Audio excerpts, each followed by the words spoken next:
والسلام عليكم ورحمه الله وبركاته. عزيزي المتابع، النهارده فيديو جديد. عزيزي المتابع، لعبه ايه فوتبول تفتح باكج. عزيزي المتابع، نجوم الاسبوع اللي فيه طاقات ناريه. عزيزي المتابع، يا رب بقى حظنا يبقى نفس حظ الفيديو اللي فات. عزيزي المتابع، اللي ما راحش شاف الفيديو اللي فات عزيزي المتابع يروح يشوف الفيديو اللي فات. عزيزي، وفي حاجه عزيزي المتابع مهمه عايز اقولها لكم في اخر الفيديو عزيزي المتابع، فتعالوا نخش نشوف الفيديو، نخش نلعب لنا عزيزي المتابع الجيمين ايه دي التعليل العدم يا جيمين دي في الديفيجن عزيزي المتابع، ونفتح الباكجات الاول ونشوف منها اللي هيطلع لنا عزيزي المتابع، ونخش نشوف الدنيا هترس عليه.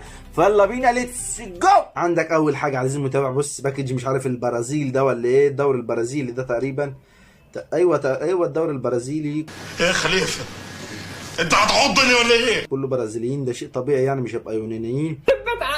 وعندك عزيزي المتابع نجوم الاسبوع، حين طاقات ناريه، لعيبه بتطير وتبخ ربص. عزيزي المتابع بمعنى الكلمه، لعيبه بتطير وتبخ ربص. لعيبه عزيزي المتابع بتوصل الميات وتسعينات من غير البوست. ما فيش غير الظاهر بس بتاع البايرن ميونخ والظاهر الالماني، هم دول بس عزيزي المتابع اللي طلعوا لنا. لا ثواني كده، اللي دول عزيزي المتابع مش مهم.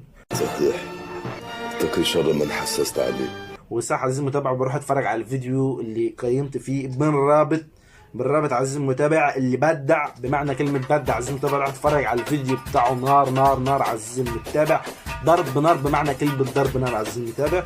ويجي عندنا هنا باكج. نخش في الموضوع على طول، نخش في الموضوع.